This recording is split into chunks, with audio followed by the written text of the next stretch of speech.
My father spent most of his childhood years in the village. This happened when he was like 9 or 10 years old, as he remembers. I need to mention that he was never a religious person, or anything like that.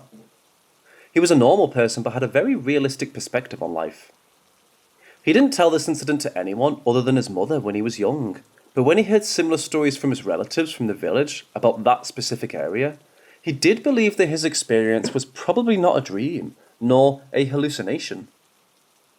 My father's house was outside of the village and also on the top of the hill.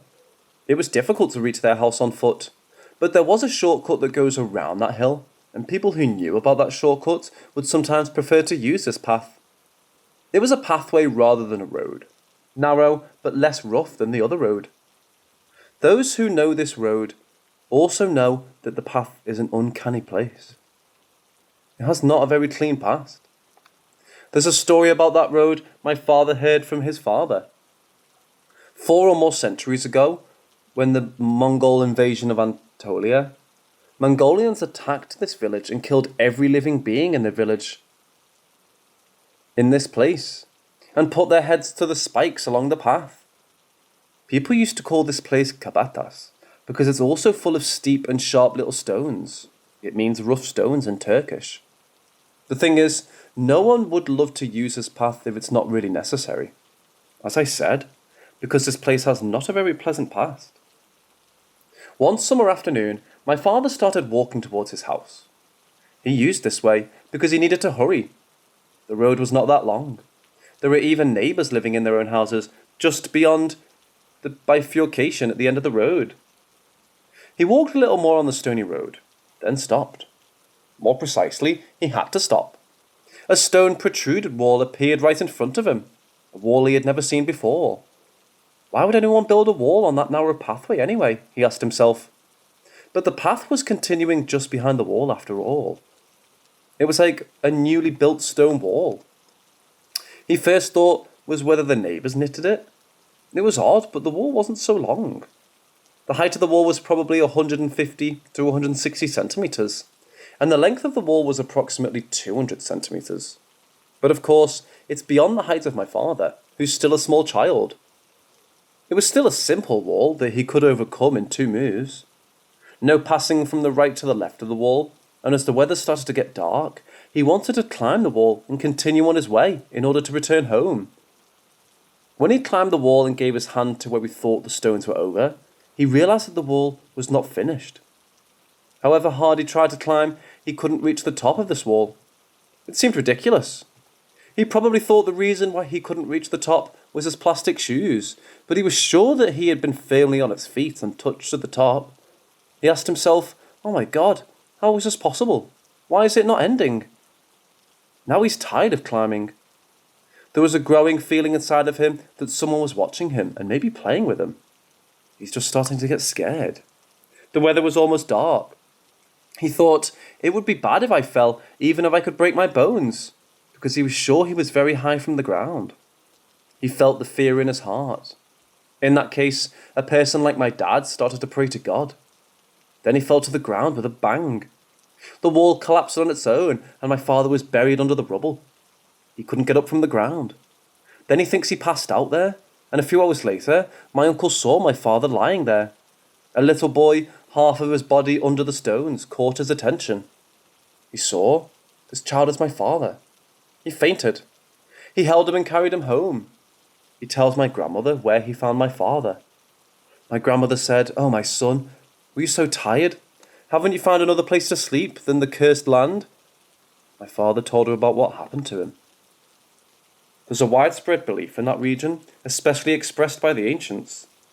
If you're wandering alone at deserted places, something would play games to you, like the short wall that never ends when climbing. Maybe it's just the games of our minds, but I'll try to prove otherwise.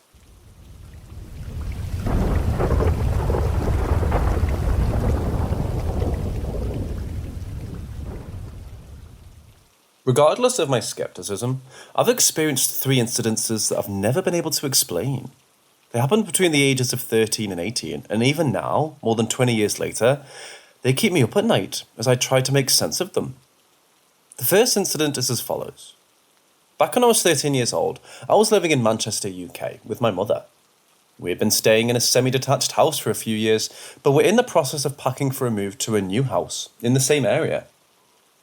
One night at approximately 7 p.m, my mother and I were sitting in the living room watching TV. There was a knock at the door, so I got up and answered it. A friend wanted to know if I was playing out, but we just ended up chatting on the front doorstep.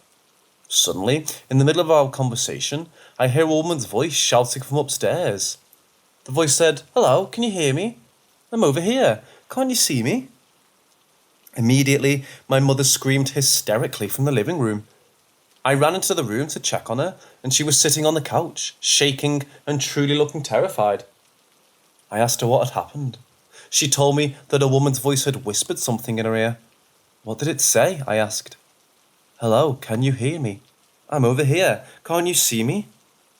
Word for word, my mum told me the same thing that I'd heard shouted from upstairs. The first half-decent weapon I found was a tennis racket, so I took upstairs and searched everywhere. I looked in every room, under the beds and in the wardrobes. Couldn't find anyone. My friend didn't see anyone come down the stairs.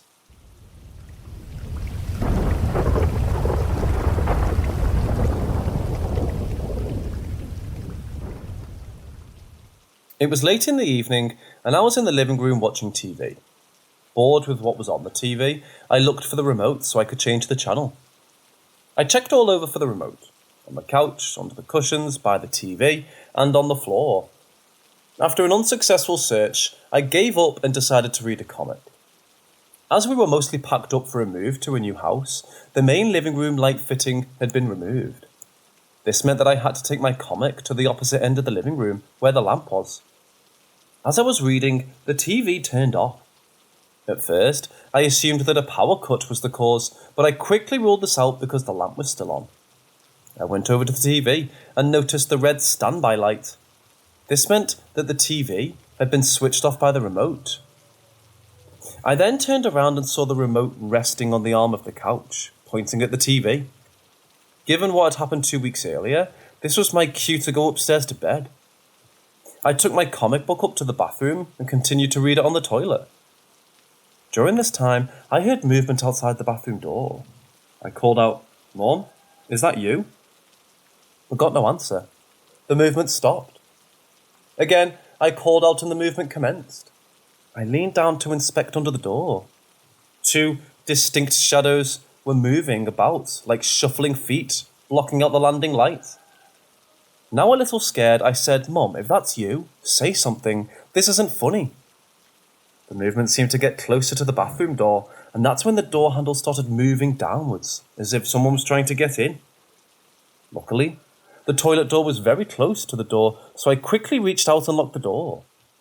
The door handle went back up, and the movement became more distant before stopping altogether. I sat on the toilet for another 20 minutes before I had the courage to leave the bathroom. When I finally left, I checked my mother's bedroom door, which was still firmly shut. I then ran into my room and jumped into bed and under the covers. I have considered the possibility that my mother was sleepwalking and simply didn't hear me calling out. Maybe I didn't notice the sound of a door opening. After the first noise, however, I was on high alert, listening for every sound, so I'm certain that I would have heard her door close if she went back to her bedroom. I'm not claiming that a ghost was responsible. It's just another experience that I've never been able to explain.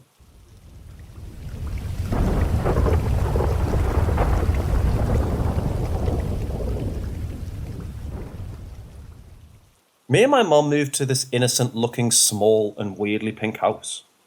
It was a duplex, and the whole neighbourhood was really nice and quiet. House was probably built before World War II. Strange things started happening about 5 months after we moved in. At least to me. First pipes, radiators and sinks started leaking. Water was literally coming from the floor of the basement, from under the bathtub, from the roof, and even from walls in some parts. It was a newly renovated home, but since some mistakes can happen, we called my father. He's a plumber, so he could evaluate the situation. He couldn't explain what was wrong, but tried to fix the radiator, sink, and bathtub. At this point, we were thinking that there were some construction problems in the basement, And maybe because the home was old, we should call some other specialist, and we did. At this point, I started to experience this foul smell waking me up in the middle of the night. A smell that reminded me of an animal of some sort. I was feeling watched at these instances, and after a while was even experiencing this feeling of something sitting on top of me. I was studying psychology at that time, so I was almost 100% sure that this was sleep paralysis, and I tried to stay calm and not worry too much, even if I was sure that this is not normal. There were many situations when I was hearing noises from the attic and felt that I was being touched, but I was always blaming it on my imagination. We were often fighting, so I left the doors to the porch open.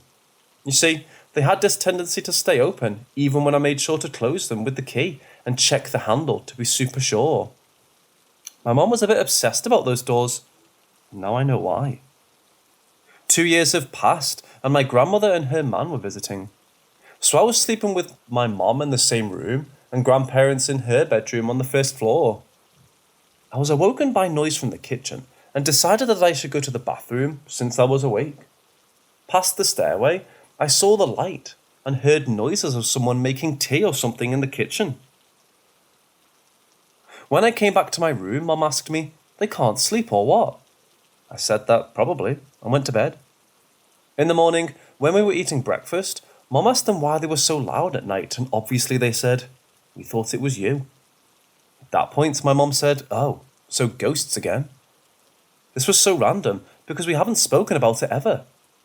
She said that she experienced some messed up stuff here and that she even called 2 exorcists. The first one helped for about a week and the second for half of a year. I was shocked since my mom was always so skeptical and was almost making fun of paranormal stuff. That changed. I was upstairs having my fun with an attic dweller and she had her burglar coming from the basement. She was even sleeping with a knife for a while. Besides the doors opening randomly, we had this intercom that wasn't working. We were sure that it's out because the cable was cut and visible. So we had to go to the garden gate and open it for the guests by hand. Despite this, some guests were hearing the sound of the intercom and the gate was opening for them without our knowledge. There were many more strange things happening, but I don't want to bore you. One thing I can say is that the longer we stayed and ignored it, the calmer the house was. When we were moving out, my mom asked this old neighbour if he would like to take our garden table and chairs, so we came to pick them up. He gave us some backstory to this house. He asked why we were moving out, and my mom said that the house is not great for us, and he answered, "Yep, I know that you wouldn't last long."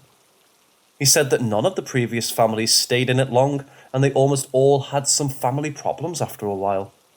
After a hesitation, he said that there was a murder in our pink home. Some 2 guys were holding this girl hostage. They did some bad things to her that I prefer not to mention.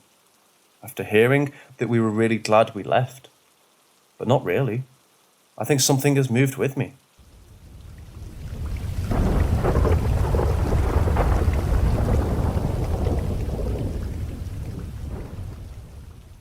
While getting ready for work this morning, I remembered I needed to go into our attic and count a few things for some renovation work I'm doing on our house. We have a pull-down attic access that's located in the ceiling of our main hallway and is almost directly above our bathroom door.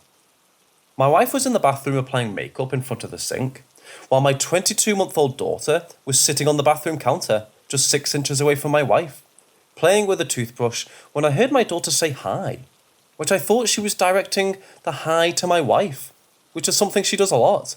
So I thought nothing of it, until I closed the attic access and entered the bathroom, where my wife had an odd what the fuck look on her face. I asked her why she has that face and she says, "When you got on the attic, Quinn," my daughter, looked up and said hi. When I looked at her to say hi back, I noticed she was looking at the wall and said hi again. Then slowly lifted her head up as if she was watching someone walk closer to her, then tucked her arms into her side and giggled. My wife asked my daughter who she was talking to. My daughter didn't say anything back, but just at that moment, the plastic makeup container my wife was holding closed as if it was slapped shut. By this time in the story, I had come down from the attic and entered the bathroom. Not seeing anything happen with my own eyes, but I did hear the conversation my wife and daughter had. This is the first ever experience my wife or I have had since we've lived in our house, besides some odd giggling and random pointing that my daughter has done throughout the past year. Like I said, nothing wild, but definitely made an impact on my wife, who isn't a I believe in ghosts type of person, and usually calls bullshit on ghost stories.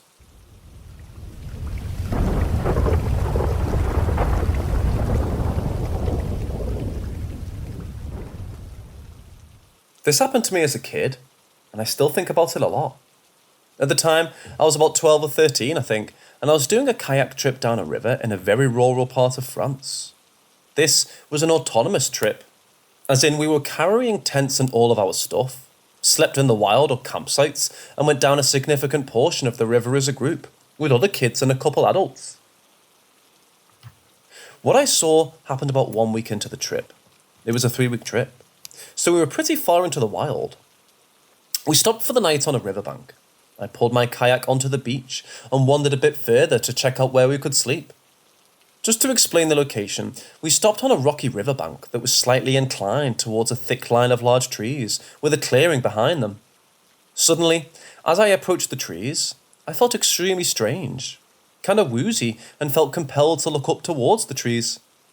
I saw the clearing in between the two trees with a very long open plain stretching up behind it, with a deep blue sky and the base of hills on the sides.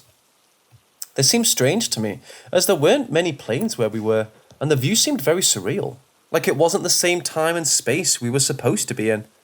It felt like a fantasy landscape, even though it wasn't very far from some landscapes I've seen. In the background, I heard a sort of musical piping, but it felt very ethereal and weird. I could hear it very distinctly, yet it felt far away, like an echo. The closest I've got to that sound since was hearing a high-pitched harmonica, but it wasn't exactly the same. What I heard sounded more like a crystalline and pure. I stared at the opening for what felt like hours, until someone called me and I snapped out of it and looked away. I turned back, and the opening wasn't there anymore. Just a regular clearing, no more planes or anything. I honestly don't know what happened. I don't think it could have been heat stroke or something, as I felt absolutely fine afterwards, and we hadn't even been that active that day. Weirdly, I felt a sense of longing every time I think about those planes, like I was supposed to go in or something.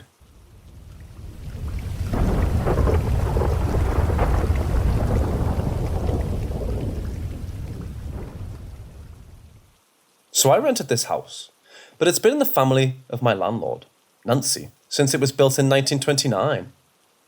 She lives 1.5 acres behind me in her own home, and she also owns the house next to mine on the corner. Her house was built on family land in the 1980s, and there's approximately 35 acres of bean farm that's also a part of this large plot I live on. So the home I live in is the original farmhouse for the Miller family here in northwestern Ohio. Now we, my husband, our 2 kids, our dog and I, moved in here on the 1st of April of this year. It's a quaint little farmhouse with 2 bedrooms, original shiplap along the mudroom walk, and original millwork along the window casings and floorboards. The newest part of the home is the garage, which is completely made of cinder block and no frills. I absolutely love old homes with original details, and we've been fixing it up a bit, as Nancy, our landlord, is suffering from cancer, and I want to make sure she's looking after herself and not worrying about us or peeling latex paint on the doors. Everything was normal about this place, aside from some well water issues that were quickly fixed with the installation of a water softener, but we really enjoyed being here. It's a quaint little house, just big enough for us, and I loved living here. Until one morning while I was getting ready for school. I'm going back to school for a degree in physical therapy, after not being able to find a job in my original major, early childhood education. I get up every morning at the same time, 6 o'clock. And this particular morning, my husband, who's a police officer, had the day off, so he was going to let our kids sleep in with him, instead of making me haul them off in the dark to the sitter's house. I was getting dressed in our living room so as not to wake my husband or my son, who likes to co-sleep, with the lights on in our room, when I saw it. The door to my children's room was open. Someone was standing there staring at me, half hiding behind the doorframe. That someone was about a head taller than either of my children, with a full head of dirty blonde curls. In a second, it slowly pulled its head back and vanished. And now, for reference, my daughter's bed is up against the wall, and the foot of her bed is right at the door frame to accommodate both twin-sized beds, and their dressers in the same room. So there is in fact no way anyone could stand at the end of a bed and hide behind the door frame at the same time. I raced into their room, and not only was my daughter asleep at the top of her bed, but she was holding her giant cow stuffed animal, and they were both tucked in. I woke my husband up, and he saw that I was visibly shaken up. He said my pupils were huge and I was shaking. After explaining what I saw, he went in to check for himself, and when he came back, I wasn't in any better shape. He asked if he should treat me for shock, and I said no, but I know what I saw. This was about 2 months ago, and the reason I'm sharing this now is because another incident happened tonight, to my husband. He was brushing my daughter's hair after a bath, and he said a black shadow crossed the threshold in my children's room, and he yelled for me. Goosebumps were all over his arms and legs, and my daughter was asking, "Who's in there, Dad?" She's 3 years old. Then, as we're putting them to sleep, a little Tyke's toy circus goes off on top of their toy box several times. My husband calls to me from the bathroom to come and see what's happening, and it goes off one last time while I'm approaching it. None of their toys have ever gone off by themselves since moving here, especially not this one. It's a tiny circus that only makes music when the little acrobat is on the tightrope and you lift one side to make him slide across. We plan on installing cameras in their room and the toy area to keep monitoring the situation this weekend. But the 1929 farmhouse seems to have come with a lot more than was listed in the rental agreement.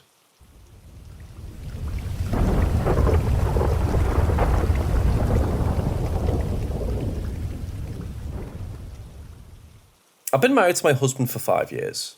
He's a Marine Corps veteran of 9 years, 2 tours to Afghanistan during his first push-through measure with OEF, totaling 14 months. He's now a police officer, and his 1 year on the streets has seen more than I'd like to acknowledge. He jumps at loud noises. He hates watching the ends of military movies where they show memories of fallen service members.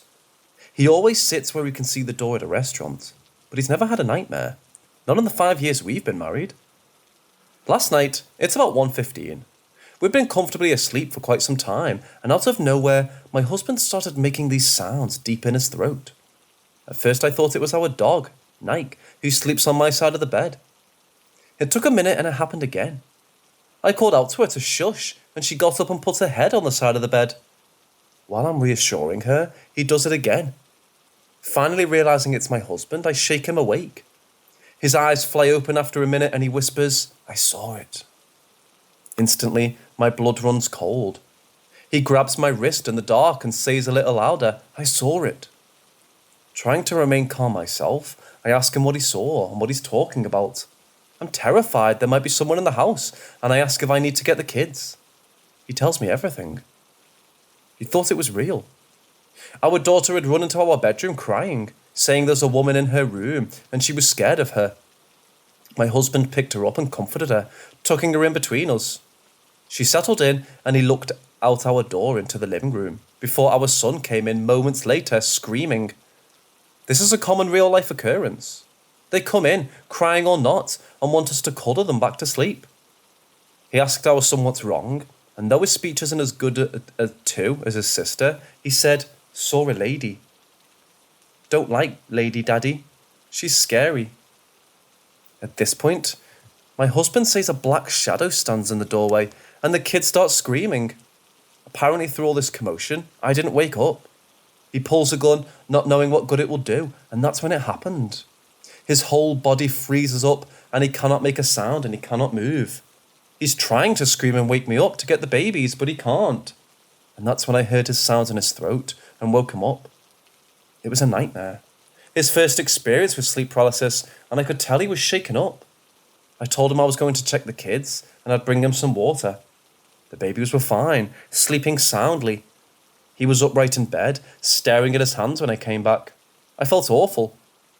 I explained sleep paralysis to him and told him to Google it when he was ready and see if the symptoms matched what he felt at that moment. I'm not sure if sleep paralysis and spiritual activity are associated, linked or correlated. But he seems to think it has to be. With activity gearing up in our home, he wants to know everything he can about how to deal with the effects of living in a home with ghosts.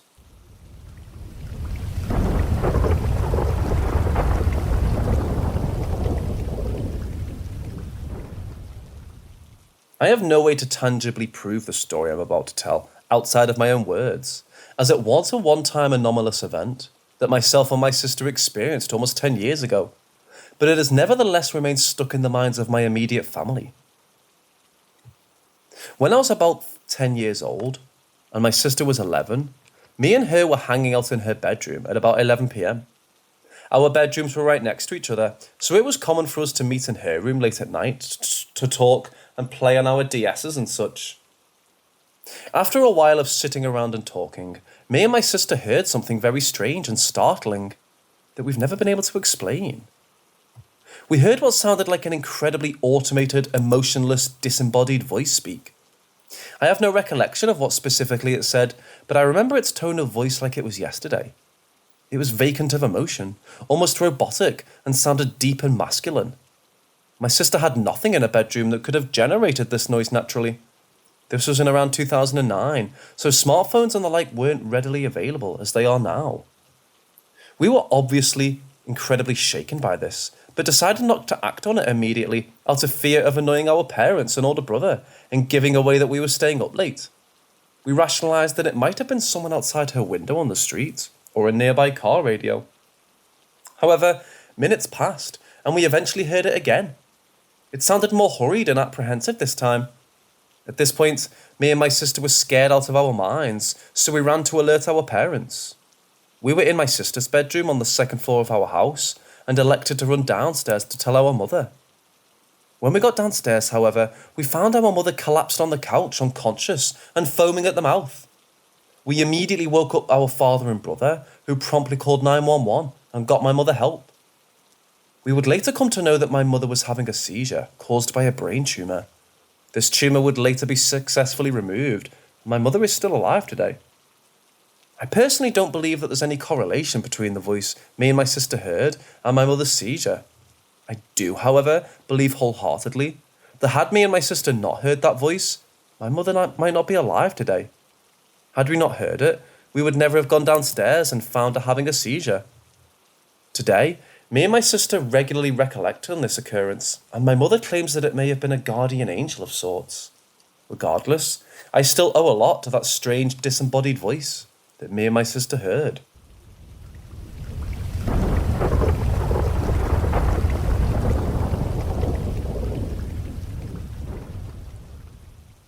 I've recently started working at a seasonal hotel on the Italian northern coast. Since I've always had an interest in the paranormal, among the first things I did once I'd started my job there was asking the owner and his mother, who got hold of the building back in 1973, every possible detail about the hotel and what it used to be. The owner's mother explained to me how it had been a hotel for several years before they bought it, but that it had been left closed for so long, it was an absolute wreck before then. It was a hospital for young pregnant women who didn't have a husband or a family to support them.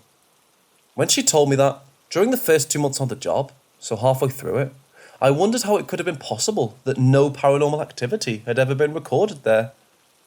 I even got to learn from my boss at the very beginning of the job that a man died there just a few years back, and really thought he was making it up to spice things up a bit and make me more excited about starting.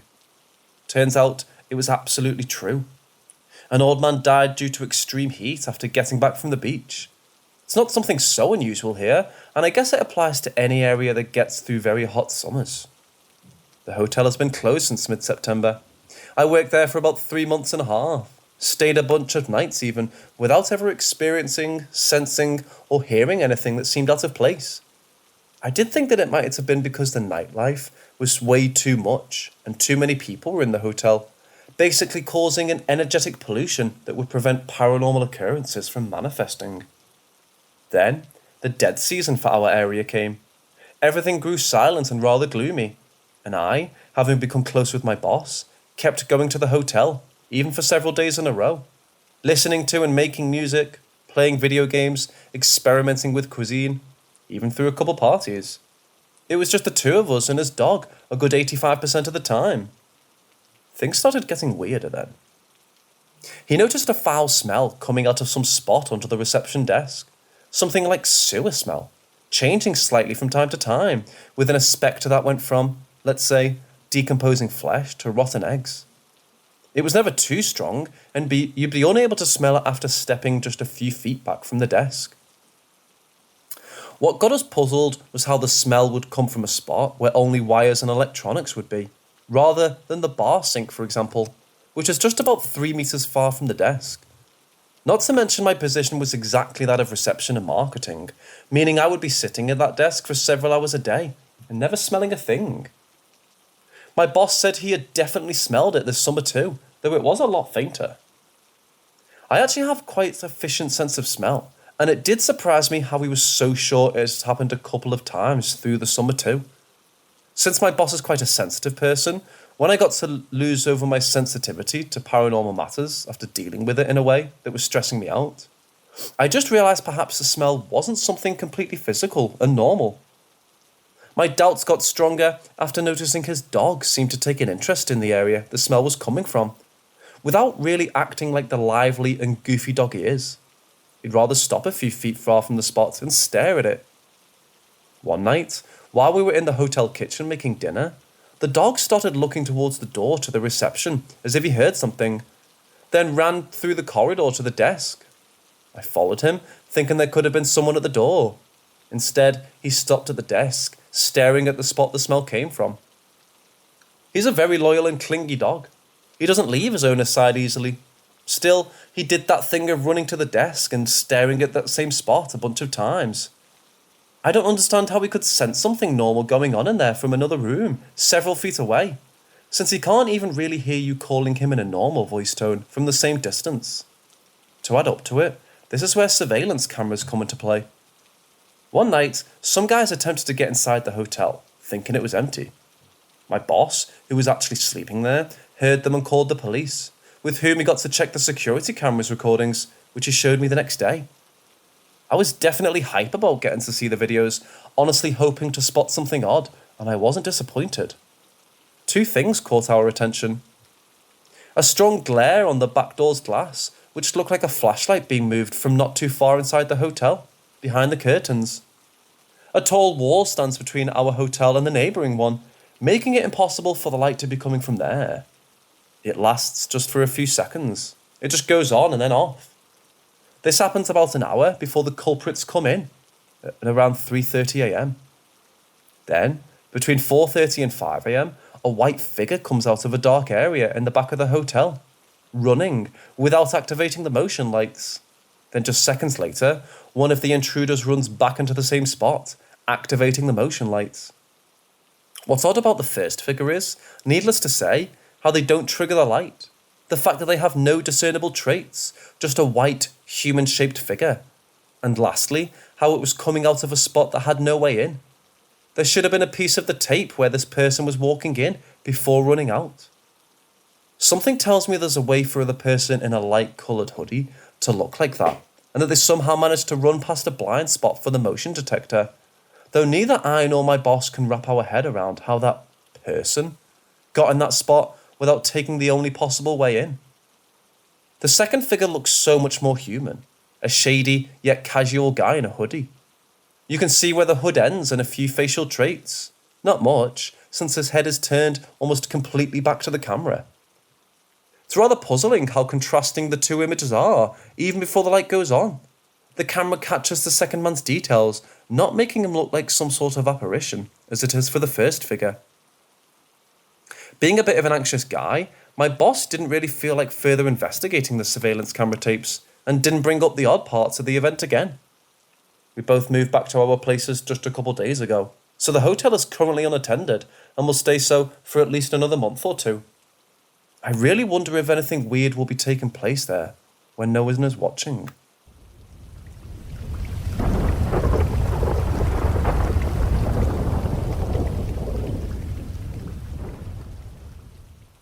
I was on a car ride with my mother earlier today, going back to the family house from the city.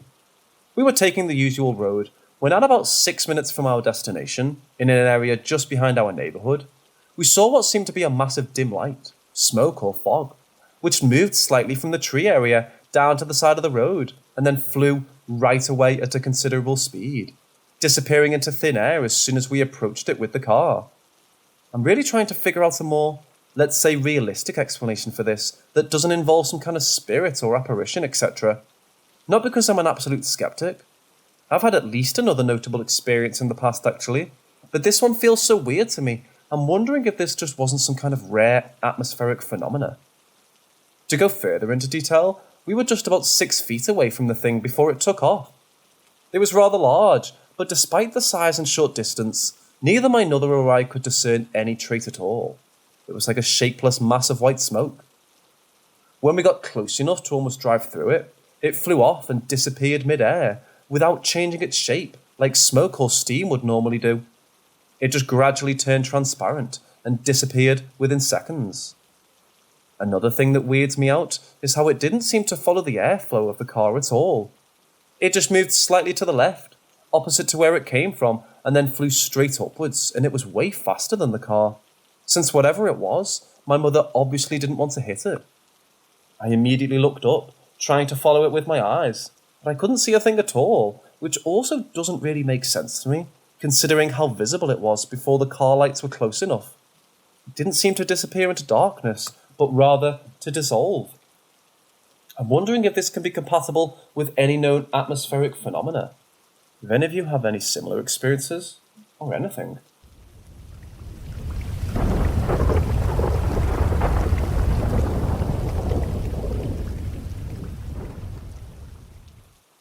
It's hard to believe this happened 5 years ago.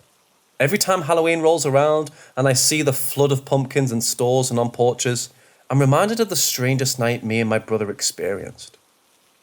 My mother left my father when I was around 10 or so. I was never upset over that. Even at that age, I knew we were better off not having him around. It took us 6 years to find another partner, and he came with a son. A new stepbrother, 3 years younger than myself. I struggled to find things in common with him. He liked video games, I liked sports. He watched flashy cartoons, and I went to parties. I did like him, but any time we spoke, it was hard to keep a conversation going. He started to draw, which extended into pumpkin carving. He also wanted to dress up as one of the characters in his shows. Something Japanese with a weird outfit and a wig he styled himself. I thought it looked kind of lame, but never would say that to his face. Whatever made him happy, I was glad to support. A few days before Halloween, I was on my way out to class and I saw something sticking out of the trash in the grey morning light. I also didn't see the pumpkin my little brother carefully carved some sort of cartoon animal into. I lifted the trash lid to see his wig and costume sitting on top. That worried me. It worried me a lot. The cardboard sword he'd made snapped in half and stained with trash, but I could save the rest of the costume. I gathered it up and went inside. My parents in the kitchen, about to head to work. They saw the costume in my hands and knew something I didn't. Colin is in his room. He says he's not feeling well and we're letting him stay home today, my mother explained. I set the costume down on the table and knew I was going to be late for school.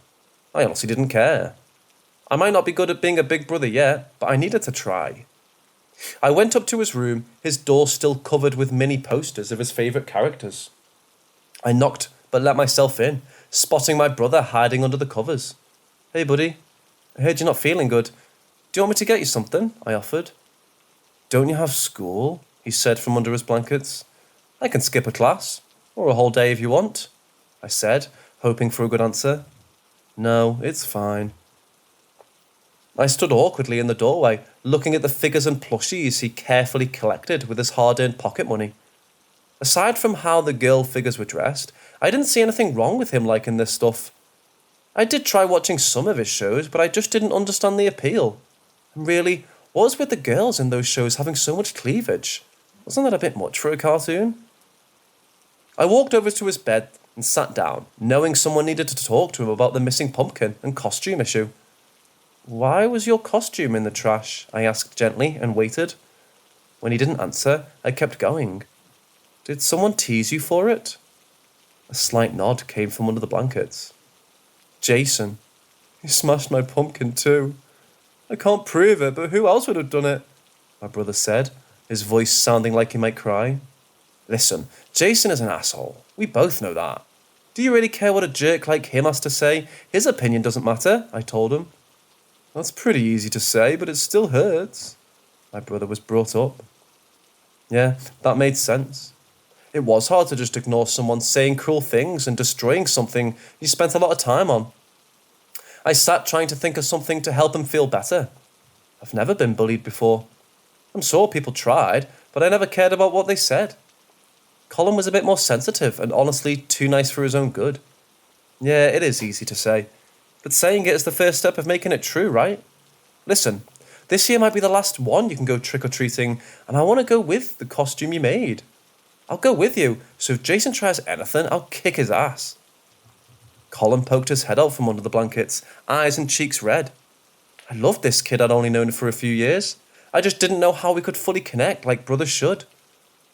My sword is broken. I got upset. Besides, don't you work? I did have a part-time job to pay for my car the moment I could drive. I still shouldn't be driving on my own yet, but I looked old enough and was careful so I never got pulled over. Halloween was a very busy day, and I could get a load of tips, but I could work next year. We might not get another year of me being able to take him trick-or-treating. Don't worry about it. We'll buy you a new sword tonight, and I'll get you a pumpkin. We'll keep it inside until Halloween, so no one touches it. We'll get the best pumpkin, not a lame one from Walmart. One you'll pick out from Harvard's patch like he wanted. The Harvard pumpkin patch was a bit out to drive out of town. It was the reason why Colin got a pumpkin from the store instead of making an event of picking one out. Both of our parents worked, and I didn't have the time to get one with him early in the season. I swore tonight we would get the pumpkin the way he wanted. Thanks, Harvey, Colin whispered from under his blankets. At least he sounded a bit better. I don't think I really solved the problem, but this talk helped a little. I patted his blanket and got up to head to school. I was only a little bit late, and my teachers didn't really care. My brother stayed home from school that day, and I didn't blame him. I had no idea how long he was bullied. The pent-up emotions that caused him to rip his handcrafted sword and toss his costume might have been building up since the start of the school year. After tonight and getting his choice pumpkin, I needed to talk with my parents to see what else we could do for him. My job kept me late because I told my boss I couldn't work on Halloween. Other people could cover me, but no one worked as fast as I did. As punishment, I was forced to stay an hour later, even though I couldn't prove that fact. It was already dark by the time I got off work. I rushed home still in my uniform. Colin finished dinner and he sadly said it was fine and we didn't need to go anywhere that night. I did what any big brother would. I picked him up and carried him to the car, pretending like I was kidnapping him. We went to the party shop first for a new sword because it was going to close in 10 minutes. He picked out a plastic one that I thought looked pretty neat. He said it wasn't a katana, but it was close enough. I didn't know the difference between the types of swords. Colin gladly explained it to me on the way to the pumpkin patch. I felt happy he finally cheered up a little and nodded along to a lot of Japanese names I couldn't understand. We arrived at Harvard's, the parking lot empty and the storefront dark. I cursed under my breath, wondering what to do. If the place was closed, I didn't know when we could come by again. I suppose on Halloween after school I worked. But I knew it took Colin hours to carve his pumpkin. I wanted to give him time to make what he wanted and not rush his carving to have it done. I looked at my mirror and spotted Colin's defeated expression. This would not do at all. Come on, we're getting a pumpkin, I told him and got out the car. But that's stealing, he protested and followed me. It's not stealing. I'll pay for it. I'll slip the money under the shop door or something. Don't worry about it. Even if we do get caught, I'll take all the blame, I explained as I started to walk towards the tall stone wall that enclosed the patch. I think the wall was more to creep people out inside of keeping anyone out. The iron gate opened with no issue, and I winced at the noise. I expected the owners to come rushing out, but nothing happened. I did have enough money to pay for whatever we took. I didn't see anything wrong with what we were doing. My little brother tagged along with an extremely stressed look on his face. For some reason, he kept his fake sword in hand as if some sort of comfort. I led him deeper into the patch because most of the good pumpkins were already picked for it being so close to Halloween.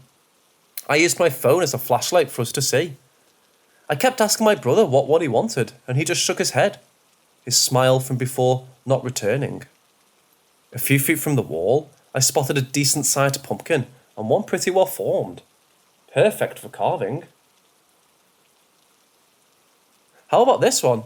It looks pretty nice. Some good areas to carve, I said, getting down low to shine the light on it to get a better look. Yeah, it's good. We should get it and go, Colin replied. I told you, it's not stealing. We'll pay for this. Here, hold my phone. I handed over my phone so I could try and remove the pumpkin from the vine, finding it kind of hard to do so. The vine thick and rough against my hands. I didn't want to snap the stem off either. The stem added character. I kept twisted and pulled. I put all my strength into trying to snap it off and did the one thing I didn't want to do. I snapped the stem off too close to the pumpkin, ruining it.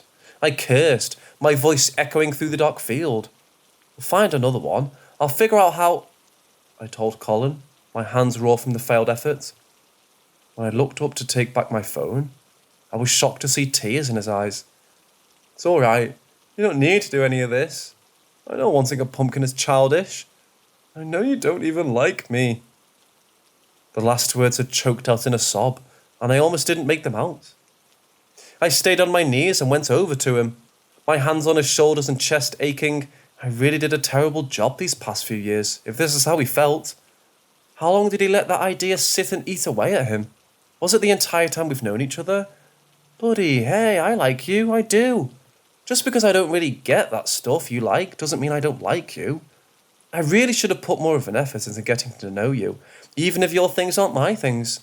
I never should have made you feel the way you do. I'm not really good at this older brother thing. It's just sort of happened, and I let myself get busy with work and school. I should have focused more on you, because you're... My words got cut off by a sudden loud snapping sound that blasted through the field. The ground under our feet shook, and I wrapped my body around Colin, expecting something to fall from the sky.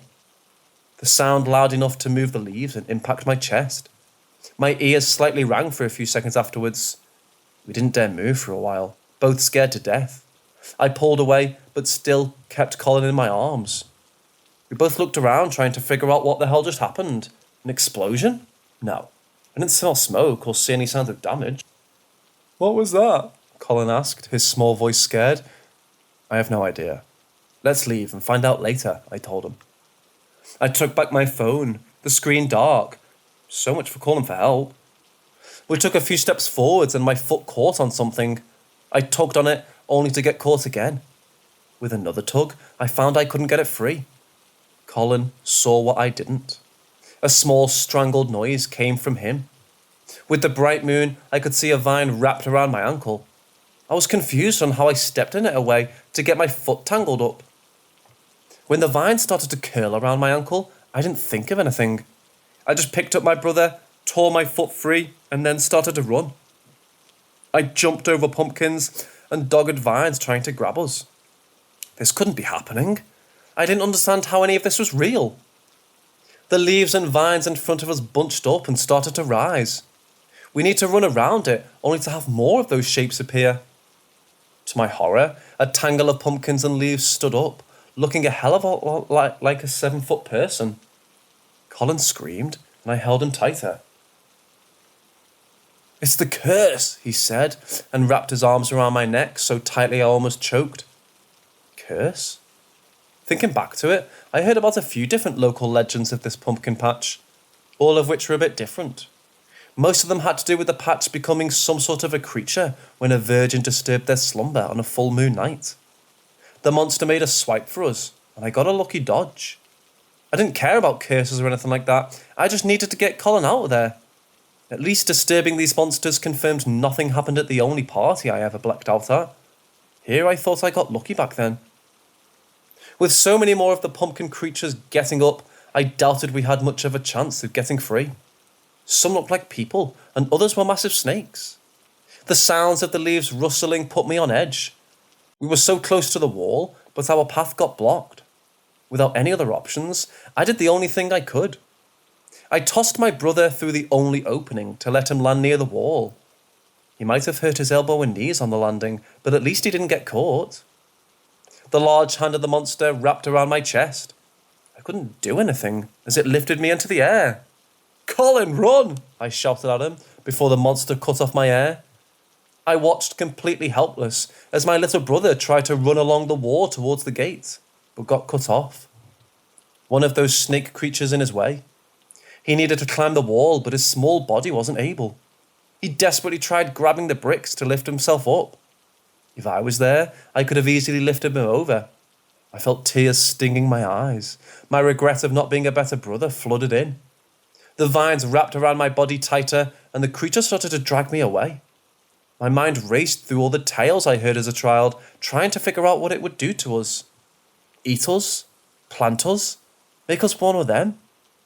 I wanted none of that for Colin. I put all my strength into trying to get free. The grip of the monster slipped for only a second to release the crushing press on my ribs.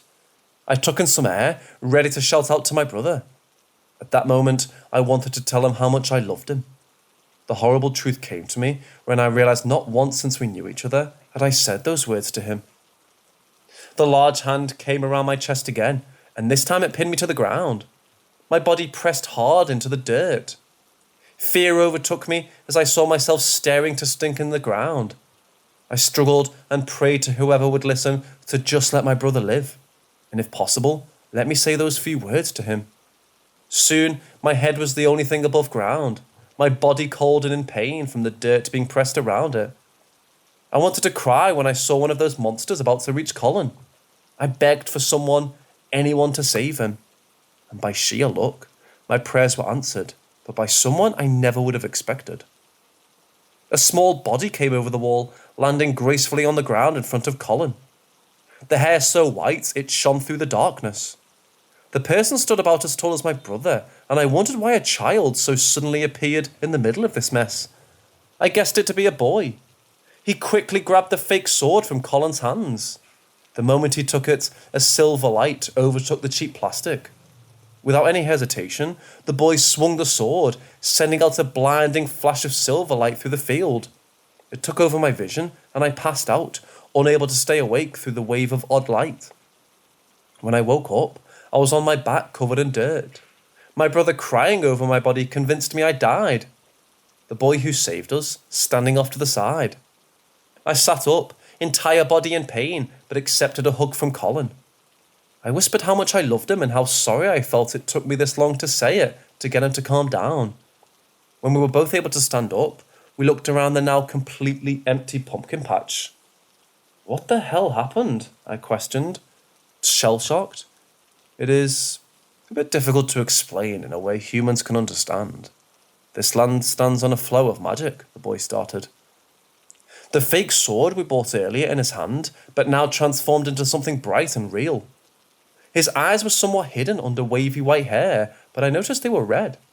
His adult tone of voice and red eyes freaked me out, but Colin looked at him with stars in his eyes. "Like a ley line?" Colin offered. The boy nodded. Yet again, I had no idea what that meant. On occasion, the magic snaps and overflows into this world. It can mingle with the willpower and thoughts of humans to create something you saw here. The magic fused with the years of rumours of the fears and made what you witnessed. I was lucky to be in the area and take care of this time. I cannot give back the sword I took, but I'll pay you back for it in some way, the child explained. I tried to let this all sink in. I really didn't want to believe any of this, but as long as Colin was safe, it didn't matter. "Sorry you didn't get a pumpkin, buddy," I told him, with my hand on my brother's back. "Oh, I'll take care of that." A new voice came. When I turned to see the source of it, I jumped and nearly picked up Colin again to make a run for it. Another bundle of leaves appeared, a dark opening for the face with glowing yellow eyes set inside the darkness. "This is a servant of mine. I called them in order to regrow the patch. I do not wish to cause a scene, so cannot leave the crop empty," the child said, and walked over to the new monster. "Servant? Really? What was this kid?" Colin should be scared, but he looked to be really enjoying all of this. "Do you have a crush?" I whispered to tease him. It was what older brothers were for, after all. I got a few punches to the gut, which I gladly took. We watched the boy and the plant monster make an exchange. The boy gave the creature a strand of his hair, which the thing happily ate. My shoulders crawled from the sight. The monster then shoved its plant hands into the ground, and for a moment, nothing happened. Then the ground rumbled slightly. Before our eyes, the entire patch grew from the ground, pumpkins sprouting so fast they sprayed out dirt when they broke free. Within seconds, the entire field was covered with massive leaves and plants everywhere. I hate to point this out, but won't this cause more of a problem? I asked, staring at the full field. When we arrived, the field wasn't full. I doubted it looked like this at the start of the season. With so many new pumpkins, I bet the owners would think they had a weird miracle on their hands. Do you want to bring some home? The boy said, his tone much like a child he was and face slightly red from embarrassment. It's very clear they weren't expecting the patch to grow this much. We agreed to take some with us and ended up with my car so loaded I didn't know if it would run with all the extra weight. Colin sat in the front with a few pumpkins on his lap. The fear of the night faded into a weird excitement. What about the rest? I asked the boy. We didn't even make a dent in the patch. He shrugged, looking out into the still full patch. The plant monster from before sitting off to the side, shoving a poor helpless pumpkin into where the face should be. I hoped it would eat a few thousand before the sun came up.